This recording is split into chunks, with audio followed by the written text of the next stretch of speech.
Welcome to an all-new episode of Press YYZ. We're the only Canadian gaming podcast that you can catch live on Twitch every Wednesday at 8 p.m. Eastern Standard Time, as well as on podcast services and YouTube every Thursday.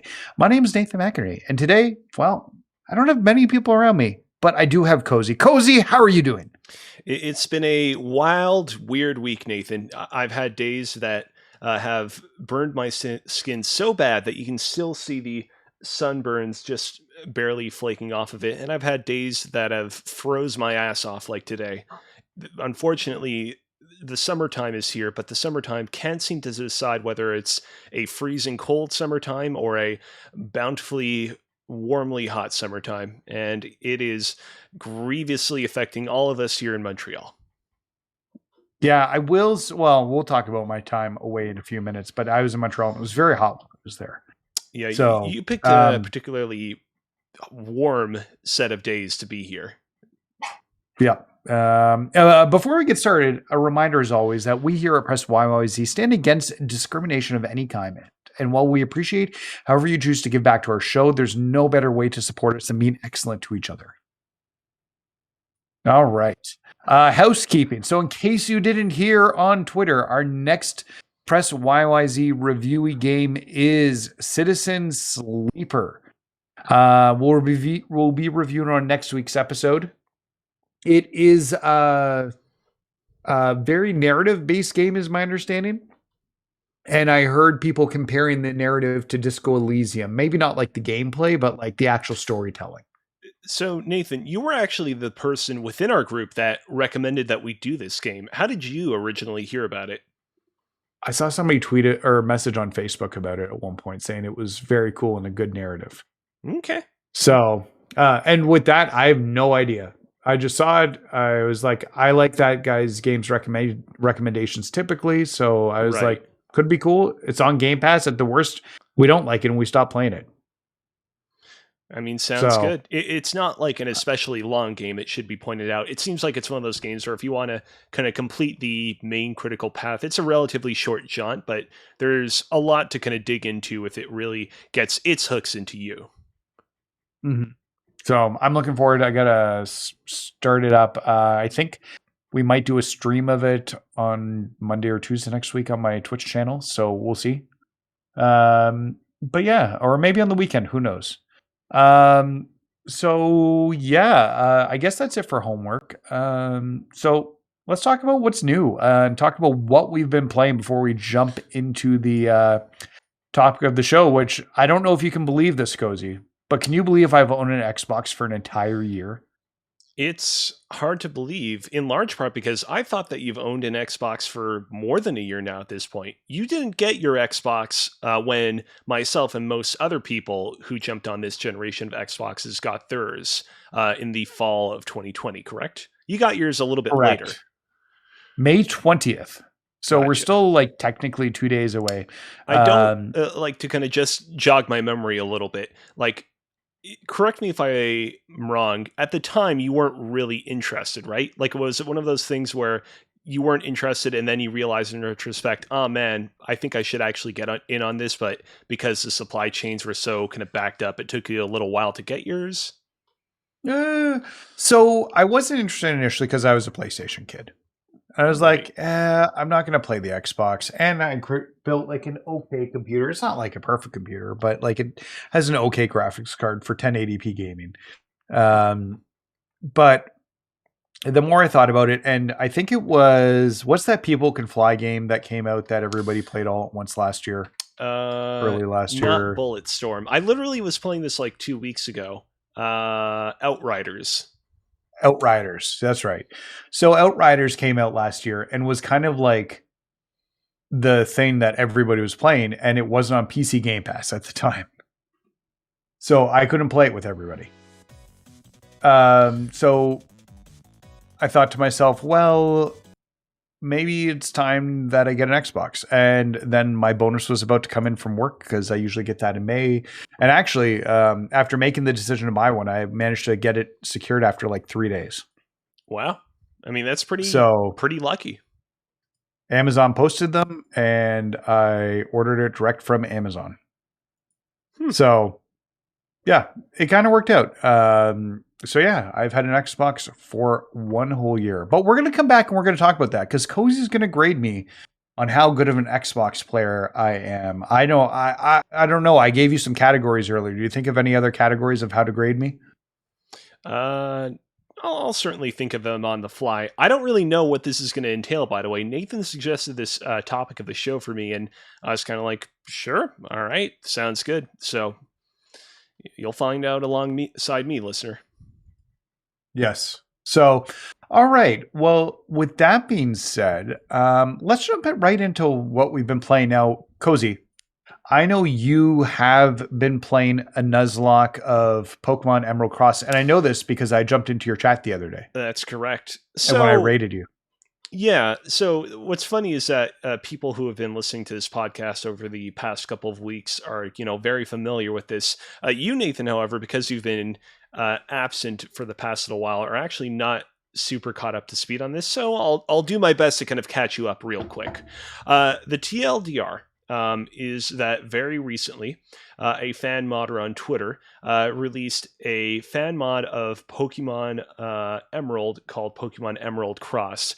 And basically, the TLDR on it is it's a kind of quality of life fan mod that introduces a bunch of small little things to the experience that kind of slightly uh, improve the kind of ease of use of making your way through the Hoenn region of Pokemon Emerald without kind of fundamentally kind of changing the game all that much. So, for example, just like a small example of the way in which the game is improved over the original version, in Pokemon, there are these things called HMs, hidden machines, which are moves that you need Yes. to teach your Pokemon to affect certain kind of objects in the environment, like push boulders out of the way. Oftentimes you need to do this to have the story progress, which means that you have to have a Pokemon in your party that knows one of these HM moves. And one of the changes that Emerald Cross brings to the table is it makes it so that you don't have to have this HM move Pokemon in your party anymore. You can just have the HM and you're good to go.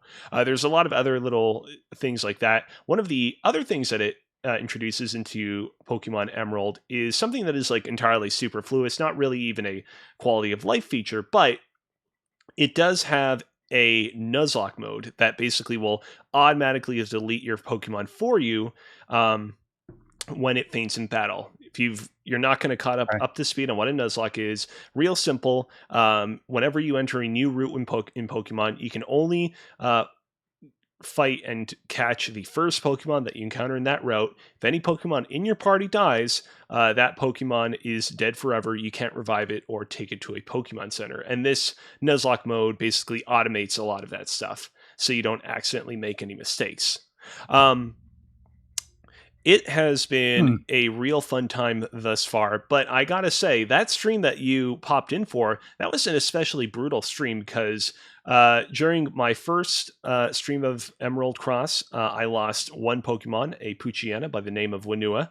During my second Emerald Cross stream, I lost two Pokemon. Oh, and by the way, people who are currently watching this stream live, you can witness the moment in my third stream where I encountered a shiny Electrike out in the wild in a route where I'd already caught my Pokemon, so I couldn't catch this guy. All I could do was beat him. Shiny Pokemon in Pokemon Emerald, especially rare. They only have like a 1 in 8,000 chance of being encountered, and there's no way over the course of the game to increase that, make it easier like you can in subsequent Pokemon games. So this was a true moment of tragedy. But getting back to even more tragedy, second stream, two Pokemon, Brutaka, the Whismur, and another Pokemon, Biddle the Nincada died. And then third stream, three Pokemon died: a Zubat, an Azumarill, and a Magikarp, which I was really hoping to train up to a Gyarados for Flannery's gym, but alas, that did not happen. It got viciously killed by a pursuit that was afflicted on it by a Doduo. So yeah, there's been a lot of bloodshed, a lot of hardship, just a lot of tears spilt, but it's still nevertheless been a lot of fun. And each Pokemon that faints and dies forever from my party only hardens my resolve and makes me more attached to the other Pokemon that I do have in my party. And yeah, it's it's been a genuinely great experience, and I'm looking forward to doing other Nuzlocke runs with more of the Pokemon games after this one. Sweet. All right. I joked on Kozi's stream that there should be a Pokemon alcohol and drugs Yeah. as the version. I thought it was funny. Yeah, I don't know. I don't Uh, think that, and my kind of response on stream is like, obviously, like, of course, they're not going to make a Pokemon alcohol and a Pokemon drug game. But more than that, like, the Pokemon games have scrubbed references to like alcohol, drugs, and like addictive substances and pastimes over time. mhm. In Pokemon Emerald, there is a game corner where you can play slot machines and roulette.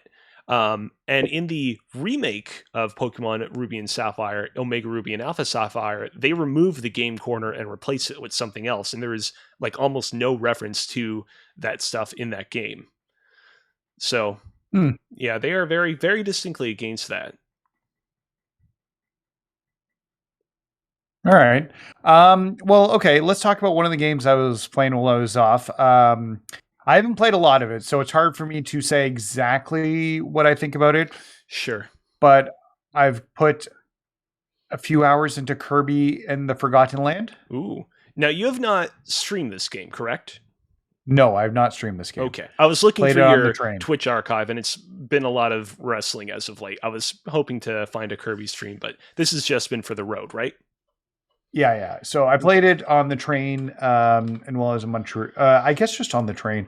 I beat the whole first world. I kind of get the idea of what the game is. It's funny because it gives you like not an easy mode, but the normal mode, and then the wild mode, which is supposed to be harder Mm. and gives you more coins. And when I say this, I'm like, it's supposed to be harder than what? Kirby games are notoriously easy. So, and I'm still very, very early in it. I was hoping it would give me Mario Odyssey vibes, and it's like a Super Mario Odyssey light. Okay. So, um, so yeah, no, like it's fine. I think I'll put a little bit more time into it. My kids have beaten it. Um, it's probably the best Kirby game I've played in because honestly, none of them have really captured my attention. So I do think that's kind of cool. In And I do. discussing this game and its merits, something that a lot of people have talked about is like how kind of unexpectedly kind of detailed and in some instances dark this game's story and writing is. Did you like glean much of that from what story you experienced? Not really, no. Kind of, I guess like Kirby wakes up on a beach, and I might have skipped past the initial scene on it. And then you come to this town that's destroyed, the Waddle Dees town. I think they're called Waddle Yeah, Dees. Waddle Dees.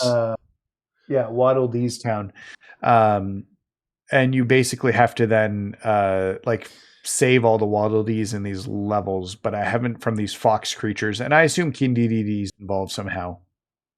Um, but yeah, no, it really hasn't popped up yet. Combat's okay. Some of the abilities that I've gotten, and like I said, I have not gotten all of them, are cool. I do like the fact that you can upgrade the abilities because I've started to get some like upgraded abilities now with the upgrade shop. So um, I think this has potential. So I do need to put a little bit more time into it, but it's the first time that a Switch game has made me want to play Switch game recently. So, I mean, that's positive. I gotta be honest, Nathan. Like as you were discussing this game, I was looking over the original announcement trailer for this game back from last year, and I Mhm. was stunned by how much I was into it. No clue on when I'm going to get into this game because I still need to obviously catch up on our YYZ review game for this week. I also need to, do a lot of prep work for Spain, which is a fun upcoming trip that I need to take care of very soon.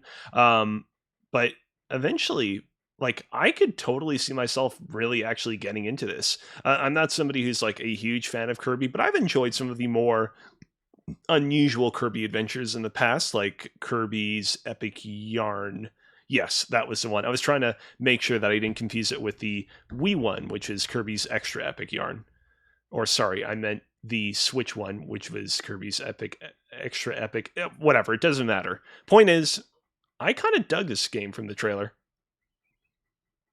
Yeah, it was. No, you can't have my attention right now. Sorry, Hazel's being a little crazy today. My apologies, people. Yeah, no, it's like I said. I think it's going to be okay. Like I said, I'm curious to put a little more time into it, but I'm still very early on. I've just finished the first like major boss of the game, so I think my son said there's like 5 levels. 5. Has your son already played through it? Yeah, I think so. Oh, Yeah, is the copy of the game that you have his copy, or is it your own copy? it's both our copies because they're all digital and we game share. Oh, okay, gotcha. So okay, cool. Tell me about Gree. And I actually played Gree a long time ago for review. But it's been quite a while. So tell me your thoughts on Gree. Yeah. So I decided to play through this game because Respawning Fire, a podcast I've talked about in the past, was playing through this game as part of their kind of monthly Gameathon book Mhm. club thing.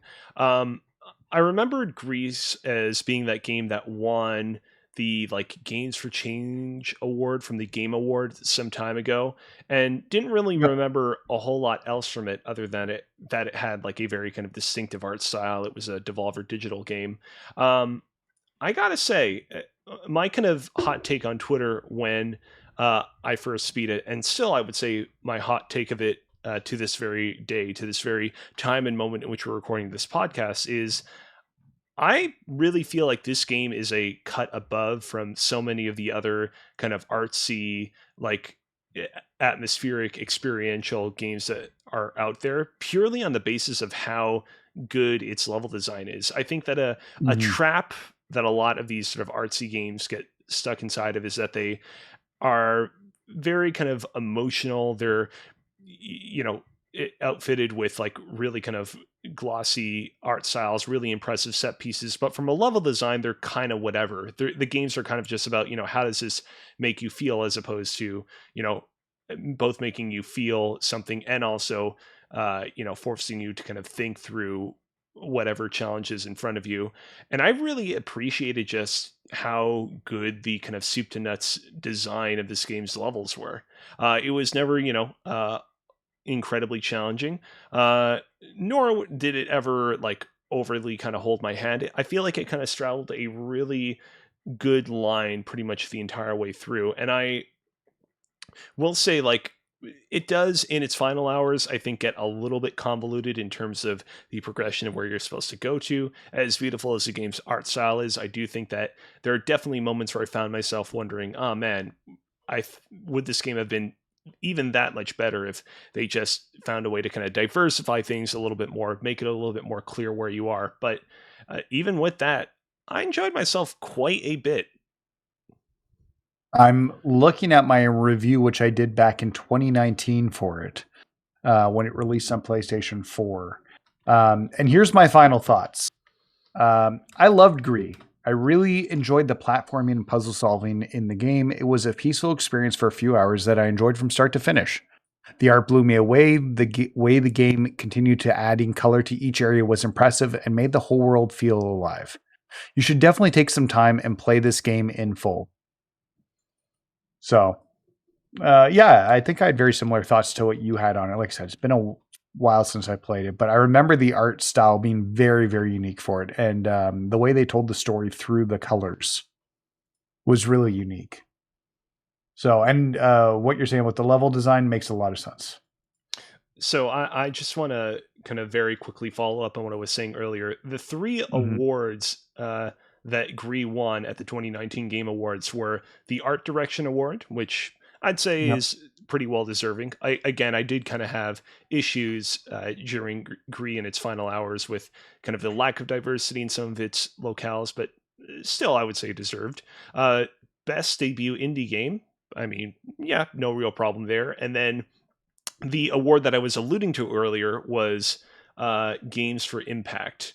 And Yeah. the Just to kind of give some context, the other nominees that year were Life is Strange 2 and Concrete Genie, which I know both those games also kind of have their fans. I wonder if Gree was able to kind of pull off the win in this case because it wasn't perhaps as explicit in terms of what its messaging was. I know Life is Strange 2 kind of got knocked by some people for being pretty on the nose in terms of what its political persuasion was. Not that what it was saying was bad, but just that it kind of didn't have that level of subtlety that you're sometimes going for. And I know sort of a similar thing could be said about Concrete Genie as well, even though that game was a little bit more.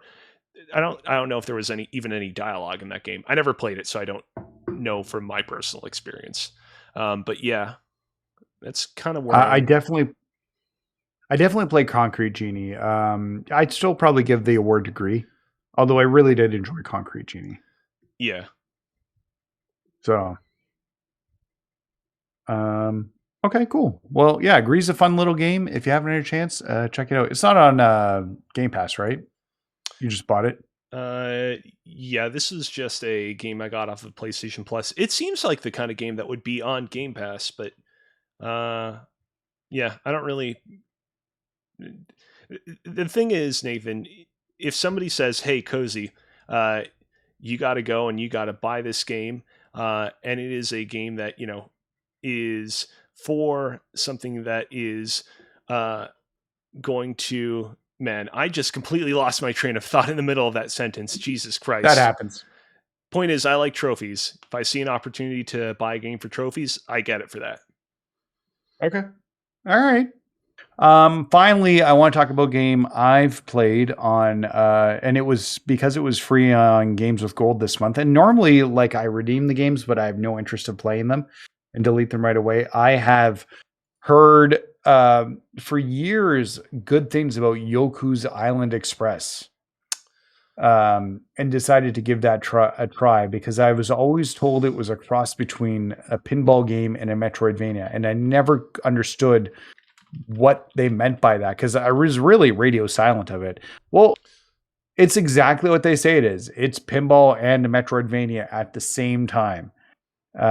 You play a little dung beetle as you maneuver around an island, basically with pinball like flippers to get you around said island. And eventually, like, you'll come to like more traditional pinball, like table-esque things with you that you have to do in these like level areas. So, and you're basically going around the island trying to deliver these messages. I need that power, that one where you can swing around those flower things. I haven't gotten that one yet. I think that's the next power I need to get. So, but it's super fun. It's something I'm going to keep chipping away at. I didn't play any of it on stream either.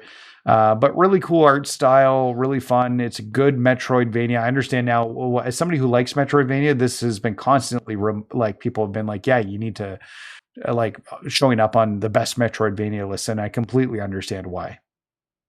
So it's a very fun game. I got to be honest with you, Nathan. This is not a game that I've felt kind of much desire to eventually go and check out, unlike something like Kirby, for example. I think my main reason for feeling that way is I really don't love the fact that it has Express in its title. Like, when something has Express in its title, especially if it's like a video game, for example, I tend to associate that with like crappy iPhone games that are like, oh, you can get the Express version that's like the kind of like more pared down like version of the game that doesn't have all the levels and it has some ads in the middle of it here and there. Having seen the trailer, my understanding is that the Express part of it actually refers to the fact that you're a mailman, correct? Yes. You're the island's mailman and you're delivering the mail around the island. That's kind of your goal. Your first major goal when you take up the mantle of mailman is to deliver 3 letters around the island to different people. And so here's the thing. That makes perfect sense. I totally get that. And I feel like that's a great justification in any video game, not just a Metroidvania, to explain why you're going to the ends of the earth to, deliver things or collect things. I still don't love the use of Express, but I mean, that's just me. So it's a ton of fun. I'm really enjoying it. It was, I don't know if it's still on Games with Gold, but it was like 2 weeks ago when I got it. Super fun. Definitely worth a play, especially if you like Metroidvanias. Yeah, I mean, So Kozi, you might find yourself charmed by it. It's very charming. The characters are very charming. yeah, I mean, despite my issues with again the whole Express thing, this game did look quite charming when I was showing it off on stream a little bit. Mm-hmm. All right. Okay, so that's what we've been playing. Now, let's talk about what I've been playing for the past year. Was that a good segue? Yeah, sure. I completely forgot about the whole Xbox thing for a second there. I thought you were going to transition into, that's what we've been playing, and now we get played. And I was real concerned. But thankfully, that's not happening. So, May 20th last year, we've already kind of talked about the story and how I got it, but May 20th, my Xbox was delivered to my house. I have pictures of it on the floor right beside me on my desk. Wow. I was very excited to have it. And then I believe I set it up at this desk because I didn't want to wait to set it up upstairs because I was working down here. So yeah. That being said, Kozi, I thought now this might be a little bit harder because you're more of a PlayStation guy like I am typically. But I thought it might be fun to basically grade me as an Xbox player after a year and what you like how I rate as an Xbox player. And I gave you some like metrics to like ask me questions in terms of profile, like peripherals owned, go through my achievement list, Sure. talk about like my connection to the ecosystem, and then you can kind of like say, you know what, Nathan, I think you're here. Okay. Well, in that case, let's start off right off the bat with a real easy question. Now, I say this is an easy question, but this is going to require a little bit of guesstimation on your part, unless you know the exact stats, in which, I mean, well done. How many hours on average per week do you spend playing games on your Xbox, would you say? And this would be over the course of the past year since you have gotten it. So, past 52 weeks, how much you playing? So I'm going to be honest, and it's really high, and it's really high because of one specific reason. Ooh. Forza. Right. Since I got Forza Horizon 5, I just checked the stats on that game specifically, and that came out in November, so it's really only half a year, but I put 192 or 96 hours into it so far. So I mean, that's again an impressive number. If you could like translate that into weekly hours spent, what would you translate it into? Probably 8 to 10 hours a week on my Xbox. Okay. That's not bad at all. Not bad at all. Yep. All right. You know what? Here's what we're going to do in terms of kind of ranking each of the ways in which you are excelling or not excelling as an Xbox player. We're going to use the 5-point scale. I was thinking of using the 10-point scale, but I feel like we here at Press YYZ have a tradition of using the 5-point scale for all of our YYZ review games, so we're going to stick with that. I'm going to give you, Nathan, a 5 out of 5 for weekly hours spent.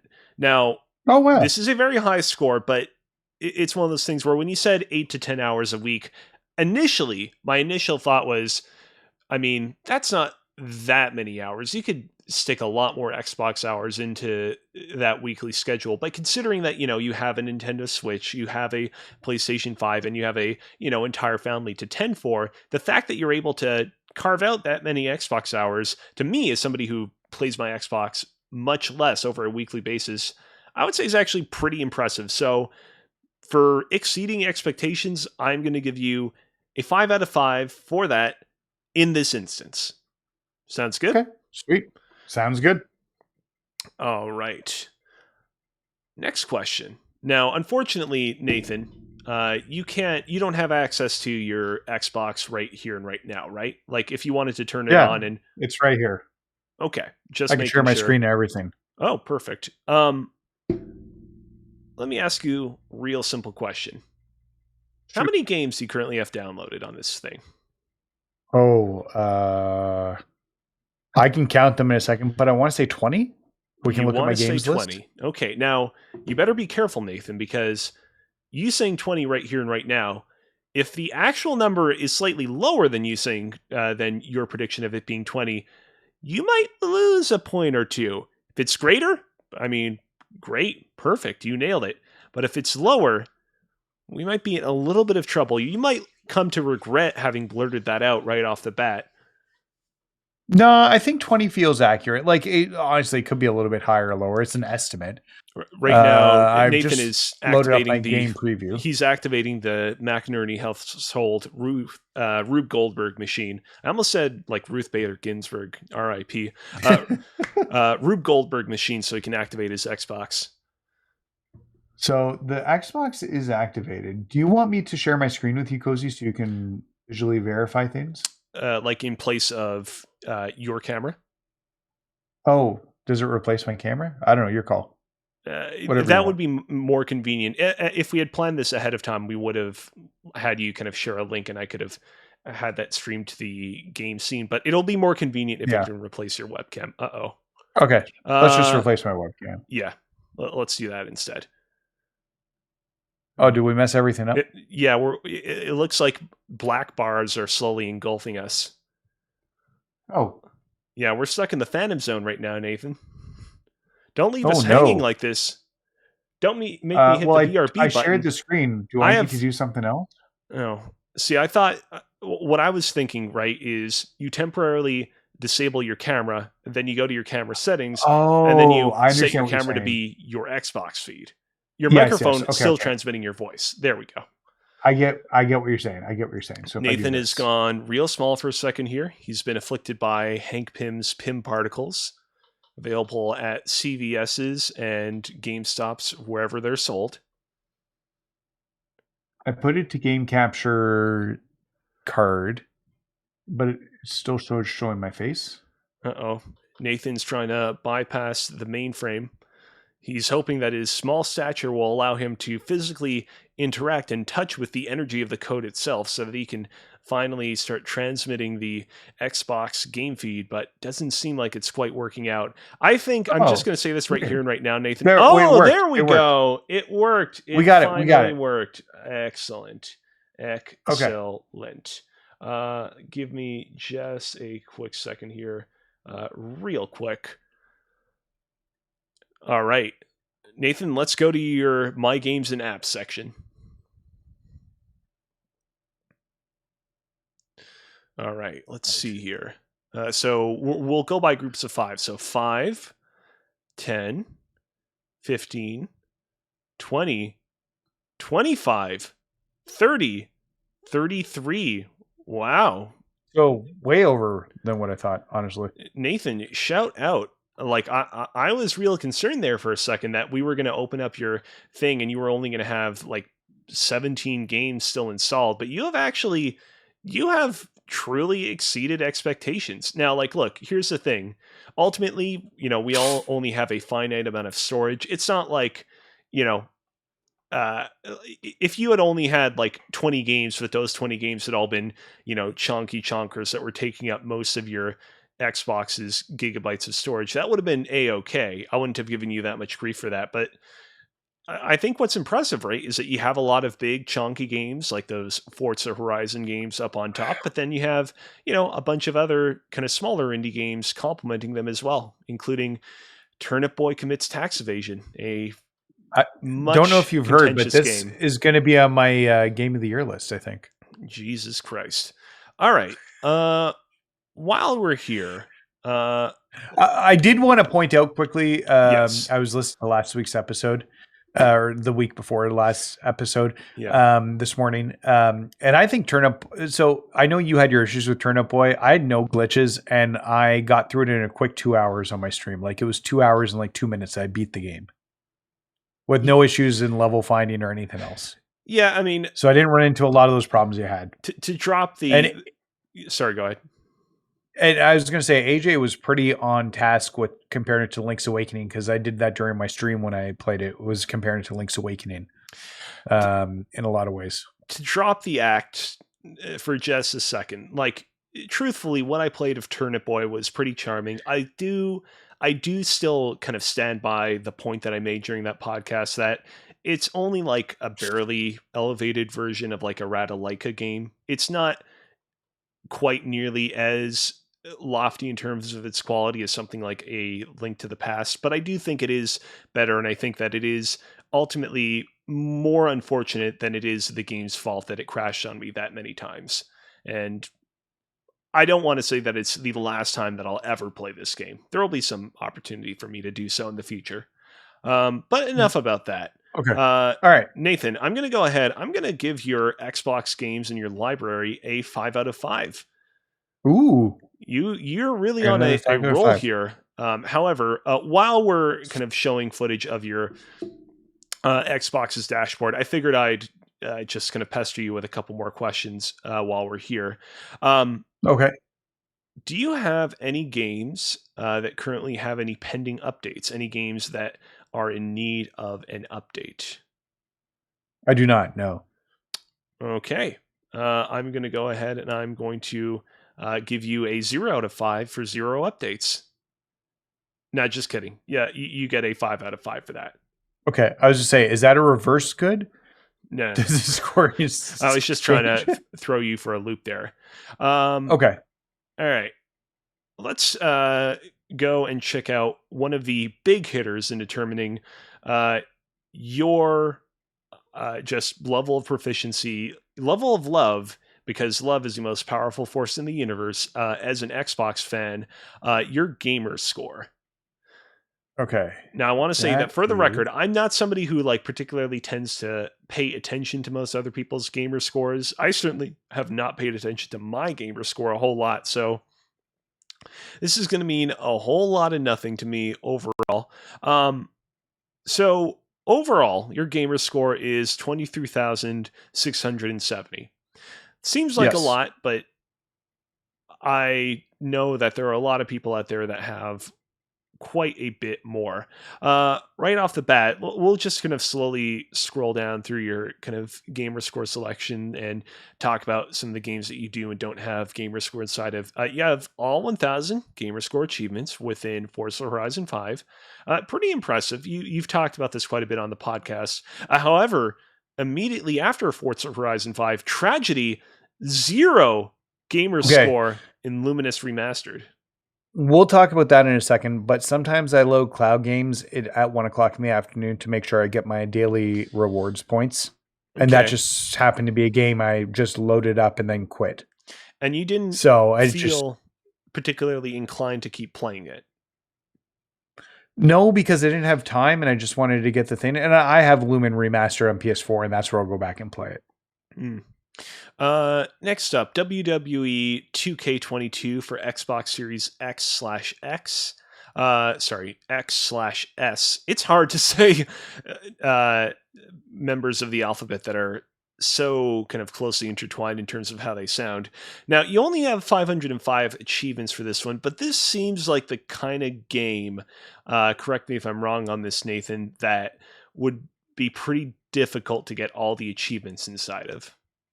I can probably do it in a while. I platinumed 2K20 when it came out. No, not when it came out, 2 years after it came out. So I did platinum it, and I will get to it. This is some really like a mode called Mind Faction, which is kind of like the FIFA Ultimate Team stuff. So, and there's a ton of achievements dedicated to that. So that's really, I got to dive deep into each of the modes to continue getting more achievements. Okay. Scrolling down a little bit, I won't talk big about all these games. No Man's Sky 0, Omno 0, Killer Instinct 2170 over 4935. It seems like there's probably a lot of I don't know this with certainty. I would suspect that there were a lot of achievements that were probably added to that game like after the fact in like post game updates. Well, yeah, this game only launched with like 8 characters and it finished off with like 30. Right. And each character has like 10 achievements specifically dedicated to it. So we'll talk about rewards points, I'm sure, in a little bit, and what I've been doing for that over the year. But this has been my daily game to get rewards points, because you get 50 rewards points for an achievement per day. And I made sure that I would have at least one easy achievement to get in Killer Instinct every day. I've kind of now finished all those. All right. So I need to move on to a new game for that. Keep scrolling down. Let's see what else you have in store. Yoku's Island Express, Boyfriend Dungeon, Overcooked 2. Keep scrolling. Keep scrolling. I gotta be honest. You started off real strong with Forza and, its 1,000 illustrious gamer score points right off top. But and there's a lot of games which, if I just log into it, like for Game Pass quests and stuff, I'm like in and out just to get the quest. I see. So this is why you have Disneyland Adventures. Yeah, I had to get 4 hugs now from Disney characters. That game doesn't sound like it would be that bad. That game sounds like a very well-polished kid game. Nope. It was a Kinect game that they added controller support for. Yeah, that's right. I think Mitch might have played this on stream. Mitch played this. Right. Yep, he did. There we go. All right. So keep going a little bit more. Slime Rancher 0, State of Decay 125. Nobody Saves the World. Of course, I gotta respect that one. I helped you out on that one a little bit. Yep. I gotta say a lot more zeros than I would have anticipated. Not that I don't have, zeros of my own, but just ignore the zeros. Like I said, there are games I logged into for Game Pass quests. Okay. So Forza Horizon 4, this one's my more impressive one, I think. Okay. All right. I think unless there's something specific that you still want to show me within your gamer score section, I don't know that I need to see much more to kind of arrive at my current verdict. But okay, go ahead. Yeah, verdict here's the thing, Nathan. Like, you're not going in. You're not 100%ing every single game that you lay your fingers on. And that's okay. We don't have, so many hours within the day. I was going to go ahead and hand you a 4 out of 5. However, I just still can't get it out of my head. The fact that you did not go for those 1,000 gamer score points for Luminous Remastered. And for that, I'm going to have to give you a 3 out of 5. I'm sorry, but I have to call it how I see it. And I hope you understand. All right. Even though I've got most of the trophies on PlayStation and that's where I'm trying to finish it. I mean, I hope you finish it. Yeah. Some of those puzzle modes at the end are hard. And there's the one where you have to beat all 10 bosses without or versus characters without dying.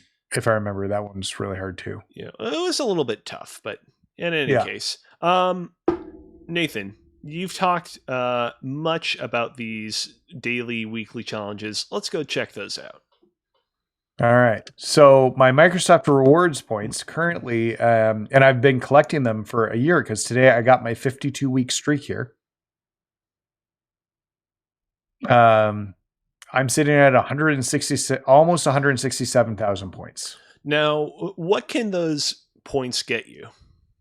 Well, they're going to become an elite controller for me. I'm going to get or redeem. I can redeem 23,900 for a $25 gift card from the Xbox store. Sorry, hold on. 23,900? Oh, 23,900. Gotcha. Yep. And you currently have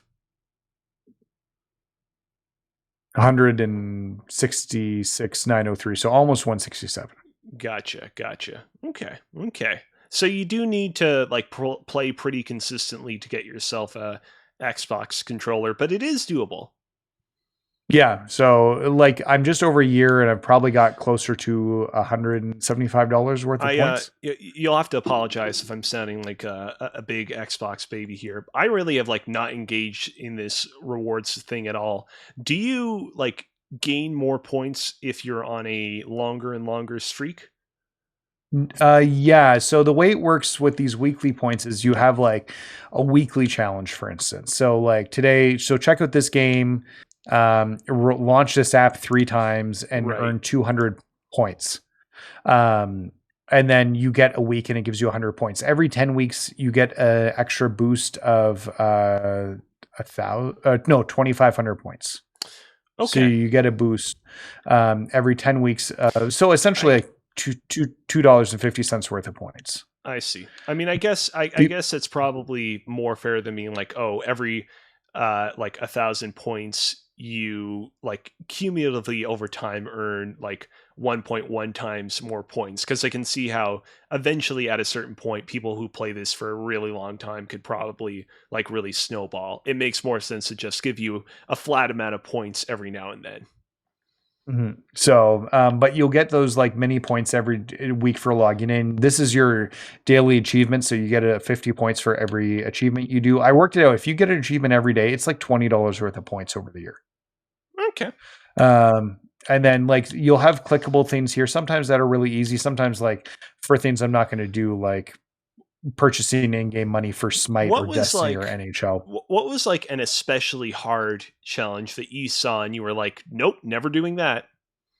Honestly, none of them are super hard. So those are the regular ones. Then you get the Game Pass quests.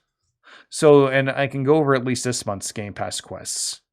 So there's monthly, weekly quests that pop up, like Peggle 2, hit 40 orange pegs. Delete, sell 10 plorts in Slime Rancher. Complete 10 laps. And actually, I have some YouTube channels to go to. One YouTube channel called Rewards Hunter by Chicken Possible. Disneyland Adventures. Hug 3 Disney characters. He usually finds the quickest way to get the points without having to do anything or much. Like, for instance, this complete 10 laps.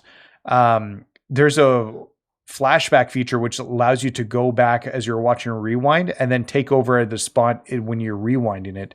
And so I was just able to cross the finish line 10 times by rewinding myself back over, and it counted as 10 laps for attaboy. So like these are more about just completion. Like this one, like when it says play, you literally just have to turn the game on and then turn it off to get those points. So none of them are like super hard. There's maybe been one or two annoying ones, but nothing like out of the like extremely hard. But yeah, I'm sitting at, like I said, almost 167,000 points. I've probably got about $75 worth of points that I've accumulated. What were those 3 guys at the top earlier? There was your avatar, there was Ketonics, and then there was XX Alien Goku XX. So that's where I'm ranking in achievement or score this month. So if you see it says plus 550. Right. And then like you can see if you go to... But are they friends of yours on Xbox, or are they just random people? Yes. No, friends of mine on Xbox. Gotcha. So you can see like we can probably find like there's AJ. I mean, so he's only had 250. I'm probably a little bit lower down, but you can probably find me there too. There I am, 16. Yeah. 0 points. So you have 0 achievements this month so far. Yeah. I mean, I'm not at the bottom. There are 3 more people underneath me, so you're tied at the bottom. You're probably just alphabetical. Oh, right, because this is just counting the gamer points, not the gamer score. No, this is gamer score for May. So in May, you haven't earned any gamer score yet. Oh, gotcha. My bad. It's a little bit hard to see what certain things are on screen. Well, and Nathan, we can look at. Now hold on a second. So this is the gamer score leaderboard. What about? Yep. Like you don't see the rewards points. Yeah, that's what I was going to say. If you could compare rewards points. No, there's no rewards points comparison. That's too bad. I was hoping to kind of see how you stacked up against some of your friends, because I feel like that would allow me to more adequately determine what score you're going to get here. I mean, I really appreciate you kind of walking me through this, Nathan. I want to let you know that. Clearly, you've been wait. One more thing I should show you before we go on. So also to get rewards points, you have to do weekly searches through Bing. Okay. If you're familiar with the Microsoft Xbox browser. I am. So every morning I search 1 through 34 in the PC on my web desktop, and then 35 through 54 on my mobile browser to get all these points. Now, every day. What kind of thing are you searching up in Bing? Just the numbers. Literally 1 through 34. Oh. Really? And it takes me like 5 minutes. And that's what this 356 day streak is here. That means I've done that for 356 days plus answered there's like these like quick questions you have to answer and stuff. So I make sure to capitalize on. I've basically capitalized on every point and have a streak for pretty much a year on everything with these rewards points. I haven't missed a single day of them. Period. Hmm. In a year since I started collecting them. Hmm. Okay. Okay. Nathan, you're a kind of very dedicated player. You have played many a game in order to collect your rewards, and you've done so consistently. But I got to be honest, I was really expecting more out of you when you revealed that you had been searching for things on a daily basis inside of Bing. The fact that you're just searching numbers when you could be searching so much more, it it honestly makes me shed a tear. It's just a giant glistening tear coming out of the ducts underneath and above my eye. I think they come from the ducts both underneath and above my eye, and not one or the other. Either way, Mm, I'm giving you a 4 out of 5 for your rewards. okay. All right. I think we more or less have looked at everything that we want to look at right now in your Xbox dashboard. So you can go ahead and you can switch back over to your normal camera setup, if that's okay. Can do. Perfect. I'm back. It's not my Hey, Xbox anymore. so am I. All right. When we were discussing this episode ahead of time, Nathan, you were like, "Hey, maybe one thing you could ask me about uh, are my not your achievements, but your peripherals." So let's go ahead. Let's dig into that. What kind of peripherals do you have? So I have an Xbox controller and an Xbox. Also, I have the wireless headset Okay, and I have the limited edition Forza Horizon 5 controller. okay. The way that you started that off, it was. I feel like you were trying to kind of deceive me, make it seem like you hadn't really bought a whole lot of peripherals, but the headset, not bad. That controller, certainly not bad. Um, I don't know. I feel like the fact that you brought that up yourself, that you incurred this very judgment, kind of led me to believe that you had a little bit more to kind of show off to the camera. And again, that's a really beautiful limited edition controller, but I don't know Wait, that what I about can. this? Hold on, hold on. What's Nathan pulling out of his bag of fun? Oh, it's the Horizon Zero Dawn Lego set. That's really impressive, and looking at that Lego set, it really made me wish that we had kind of more Lego sets of that nature for more video game properties that I care about. We have those Mario Lego sets, which, are really nice, but they exist in that weird realm of like trying to be both like Lego sets and games at the same time. And I feel like they I don't, have a bunch of them. they're great, but like, I kind of would just kind of love it if they were just more, straightforward dioramas. Right. Um, Mm, but I don't Uh, disagree with that. this is a very roundabout way of saying that's not an Xbox peripheral, Nathan. That's a PlayStation and Lego collaboration. I was hoping to trick you. What about this one, which is What is less of it a this trick? time? What is it this time? It's a Koenig Jesco. It's the fastest car in Forza Horizon 5. Now, was that particular Lego set a collaboration between Forza and Lego, or was it a collaboration between the car manufacturer and Lego? Mm, I cannot confirm or deny that this box had no Forza branding on it, although the Speed Champions line has had Forza branding on it in the past. Nathan, you made a valiant attempt, but at the end of the day, I got to give your peripheral score a 2 out of 5. Okay. I'm Well, I'll have to accept that. okay. Not much I can do. Well, what would you suggest I get to fill out my peripheral library?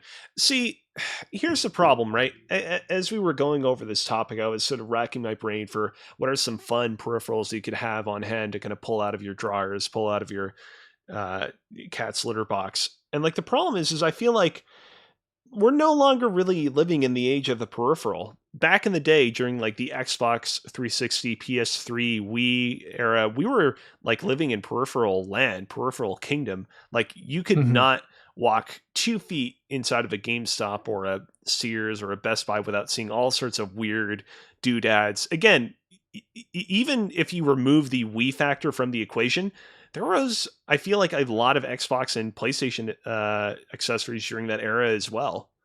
It's not down here right now, but technically, I do have a portal for Lego Dimensions. Is it like specifically for Xbox? Yes, the Xbox.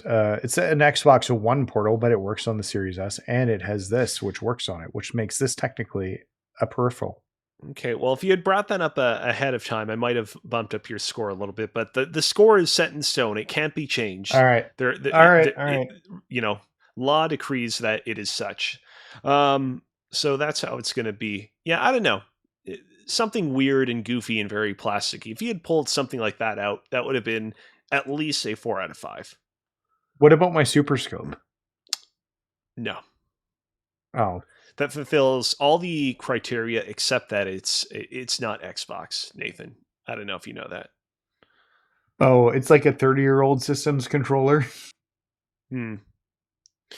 All right. I have a big comprehensive question that I want to ask you to help close out this segment.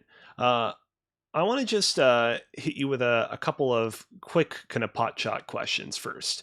Okay, cool. First up, what is the least favorite game that you've played thus far on your Xbox Series X? My least favorite game. That is a good question, Kozi. I'm trying to think about it. I'm going to my. Nothing's like jumping out at me in my head. I guess like if it's a least scored game, I probably wouldn't still have it on my Xbox. Um, no, here's a game, Paparazzi. It's terrible, and I'm playing it for achievements. I Uh, played it for achievements. It's really Paparazzi. bad. I have never heard of this game before. Is that in any way? Are they like cousins of the Paw Patrol? Are they to the Paw Patrol No, what like the Care Bear cousins are to the Care Bears? no, paparazzi is essentially you play person who has to photograph dogs, like a paparazzi, but just paparazzi. And Oh, I've like played it twice and can't figure out how to save my progress in it. this game doesn't look bad. It was featured at an ID at Xbox presentation thing. It's on Game Pass, so and apparently it's easy achievements, but which I thought I could drain for my daily achievements. So Hmm. It does look. I gotta say, while the art style is charmy, it does also look. I don't want to say low budget, but kind of low budget. yeah, I don't mean to be mean. Let's move on.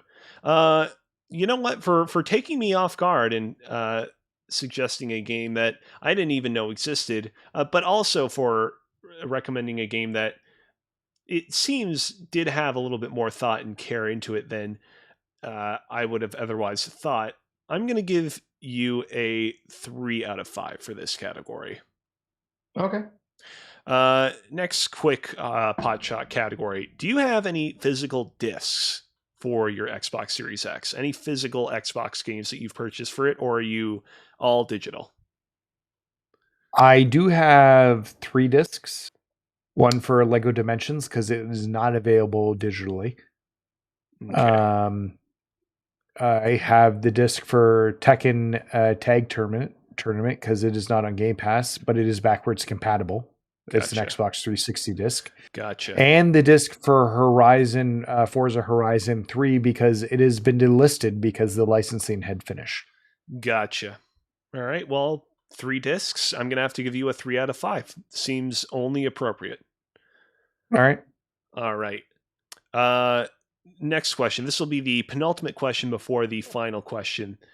Has Hazel ever peed on it? No. She just pees on rugs. We're Uh, working on that. I'll give But you my a Xbox is always up high. She could never pee on it if she wanted to. All right.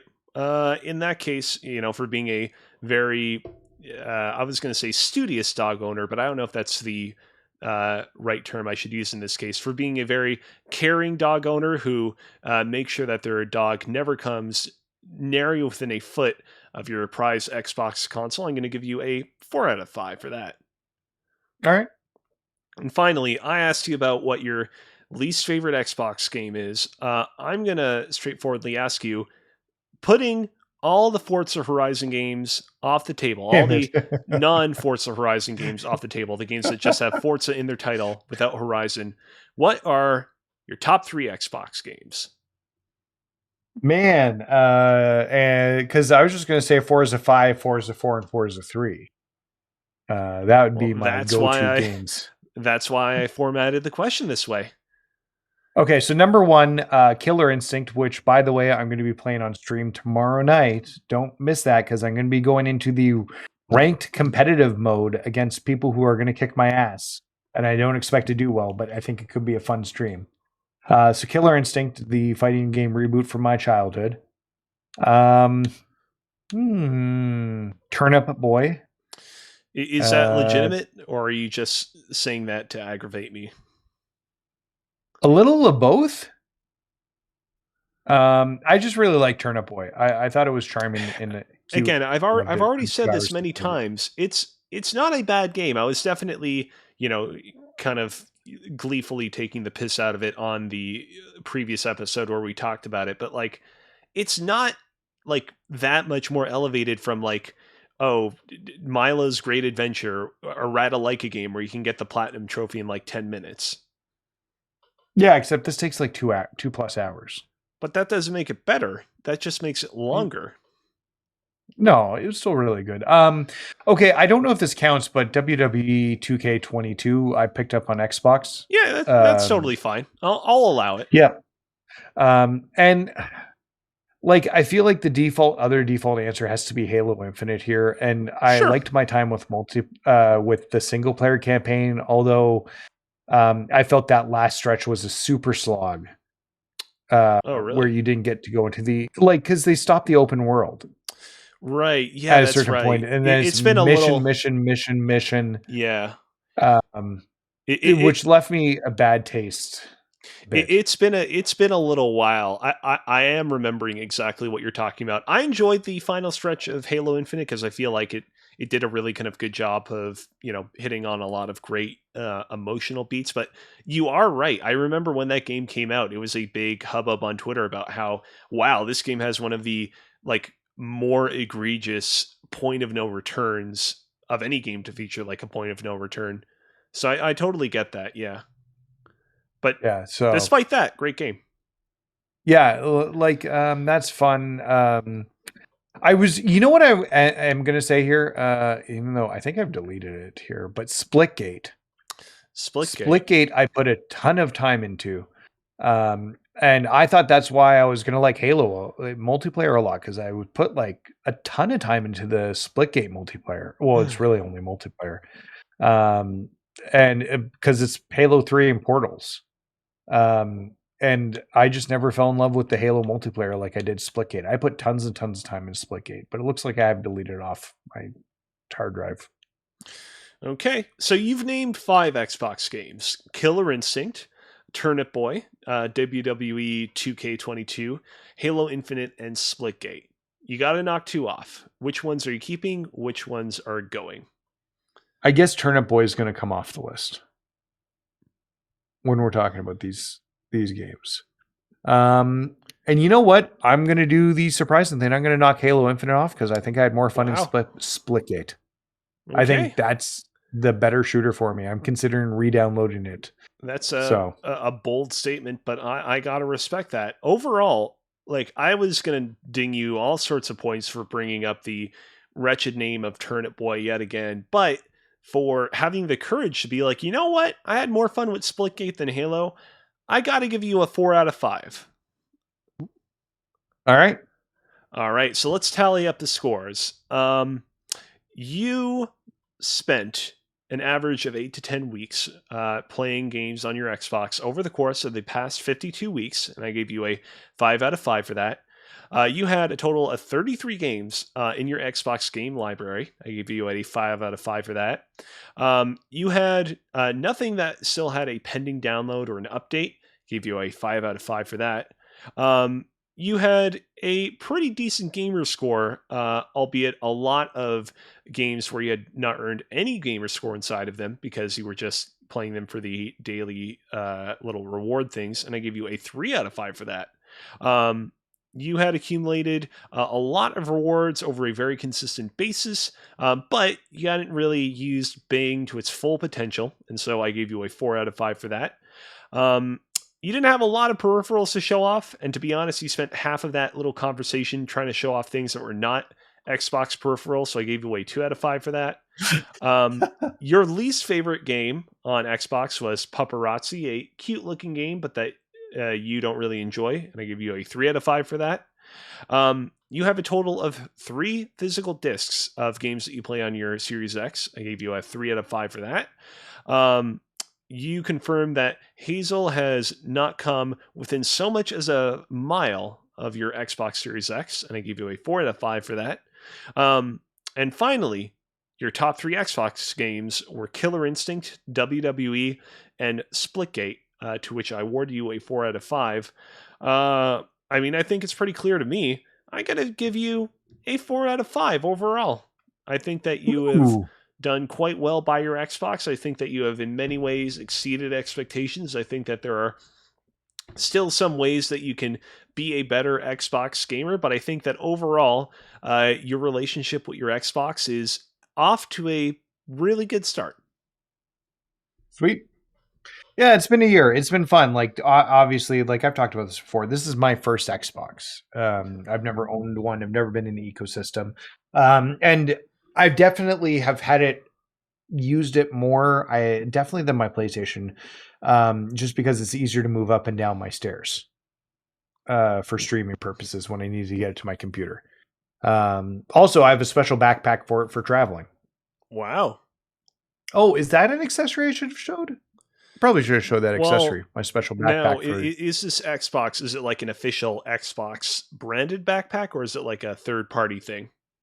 Oh, it's a third-party backpack. I don't think Xbox makes a if- officially branded backpack. If you want to, just because I've never seen this sort of thing before, if you want to step away from the mic and grab it, by all means, go ahead and do so. I'll be right back. It will not change your score. I want to let you know that, but I will still. I'll give you. I'll give you additional points that will roll over for the 2-year anniversary. How about that? Okay, give me a second. All right, perfect. Hey, everybody. It's the Intimate Cozy one-on-one hour. I see all 2 of you that are currently watching the stream. How's it going? It has been quite many a week, and I still have not had much of an opportunity to really decorate my background behind me. I'm really happy that I was able to move all my Wii games to just behind me over there. Oh, hold on a quick sec. Seems like Nathan is coming back in just a moment. There he is. Okay, I gotta say, I respect the little green accents over it here and there. So here's how it works. So this like bottom pocket, yeah, the Series X. Oh, wrong one. This one right here. The Series X nestles right into. Okay. And then it's padded around it. So, and then you can then put your accessories. And I took this to Montreal and to Halifax using this. Not bad. To make sure I could get my daily rewards points because I didn't want to miss the streets. I was going to ask about that when you were talking about your daily rewards points. Like, were you like playing it off of your phone? But no, you brought it with you in person. That's impressive. So I have remote. The remote play has been giving me a bit of an issue because I was remoting into my Xbox when I was in Vancouver to make sure I got them all, and did them. And then like partway through Vancouver, like 3 days in, the remote play completely stopped connecting, and I need to figure that out before I go to my parents' cottage because there's no way my parents are letting me bring the Xbox. They'll say no to that. But yeah, so this is my Xbox backpack. Lots of spots to put cords and games, although I don't really have games. And there's a laptop pocket on the back here that you can put a laptop into as well. So it's really neat for traveling. And I was like, the Series X much more portable than a PlayStation 5, believe it or not. Nice. Again, So unfortunately, the points that you just earned for showing off your very cool traveling case are not going to count towards the little ditty that we did just a moment ago, but they will roll over for whatever we're going to do next year. So I'm afraid that that's just how the cookie crumbles around here, Nathan. oh no. All right. Well, Oh, oh well. the way that you were looking up when you said that, I thought you had just noticed something real bad on Twitter, but I guess you were just expressing your disappointment at this, huh? Nope. I'm good. Did you just say yes and no at the same time? Yeah, I know. You're just like, yo. And I'm like, what? You. Are you expressing approval, disapproval? I don't know what's going on anymore. Nathan, end the show.